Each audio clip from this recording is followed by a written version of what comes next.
Hello and welcome everyone. Today we're going to explore an important and complex issue, global inequalities in education. Have you ever wondered why students in some countries seem to perform better in reading, math, or science? What roles do financial resources, family background, and government policies play in shaping educational outcomes? To guide our discussion, we'll refer to data from the Program of International Students Assessment, PISA. This is a global test taken by 15-year-old students in dozens of countries every 3 years, but is more than just a test. PISA examines students' ability to apply their knowledge in real-life situations and collects information about their home and school environments. So it gives us a bigger picture, not just what students know, but what helps or holds them back. I'm excited to have 3 amazing panelists from different parts of the world and with different areas of expertise. Let's dive into our first topic.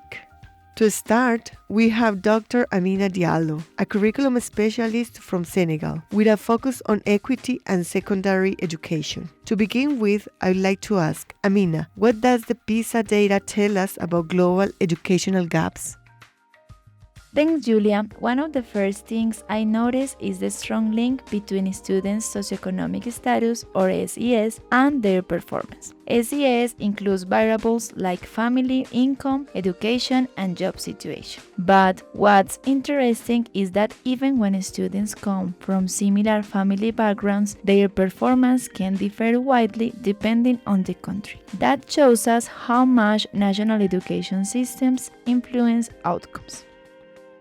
Thank you, Amina. Next, we welcome Professor Martin Schneider, a sociologist of education from Germany, with a focus on educational stratification. Martin, what stood out to you?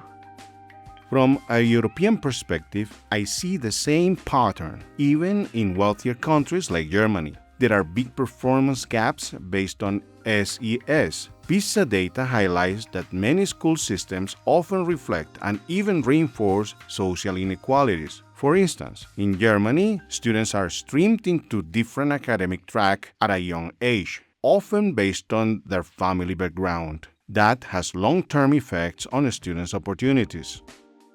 Thank you, Martin. Finally, we have Dr. Camilo Ríos, an education economist from Chile, who studies education financing and learning outcomes. Camilo, how does national wealth influence educational results? Well, one thing we look at is GDP, or gross domestic product, which is the total value or everything a country produces. Countries with higher GDP per person often perform better in PISA, but the relationship isn't perfect. For example, once a country spends more than about $75,000 per student over the course of their schooling, spending more doesn't necessarily lead to better results. It's not about how much money is spent, it's about how it's spent. Thank you, Camilo. That's an excellent point. Resources matter, but strategy matters more. Countries that invest wisely, especially in teacher development and early support, often achieve better results, even with moderate spending. Let's now take a closer look at how family background and national policies shape learning outcomes. We've touched on SES and GDP. Let's dig deeper. How do these factors influence students' performance across countries? In Senegal and many other parts of Africa, they are major challenges: under-resourced schools, overcrowded classrooms, and limited access to technology. Families may lack books or even electricity at home. These are real obstacles to learning. Yet, PISA data shows us that some lower-income countries like Vietnam or Macau can support higher achievement, even among disadvantaged students. That tells us systems can protect students from the effects of poverty when the right policies are in place. In Germany, the tracking system separates students beginning at age 10. This often reflects SES rather than ability. Students from wealthier families are more likely to be placed in academic tracks, while others are steered into vocational paths. PISA shows a correlation between SES and performance.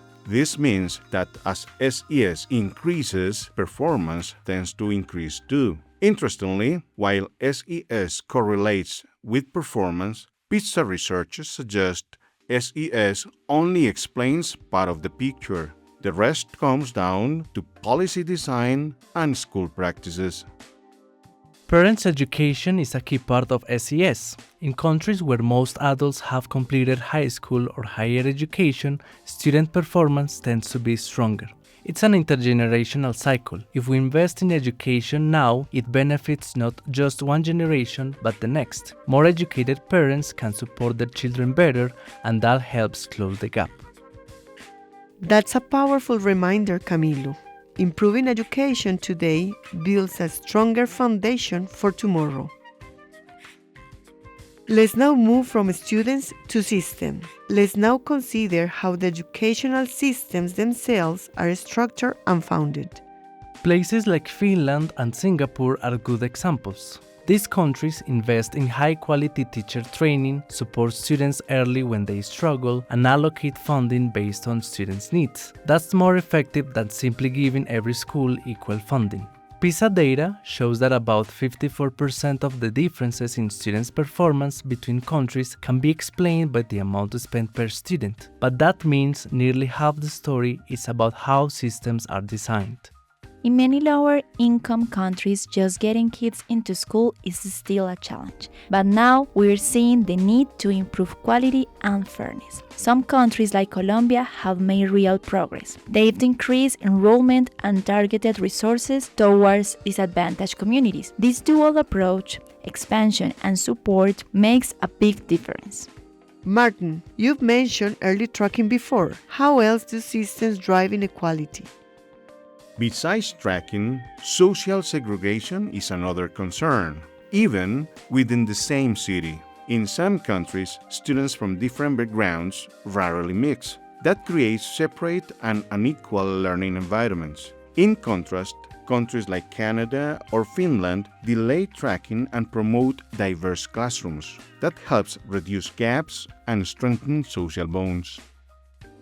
It's clear that structure, timing, and policy decisions have long-term consequences. As educators, these are things we need to be aware of. Even if we can't change national policy, we can work to make our classrooms more inclusive.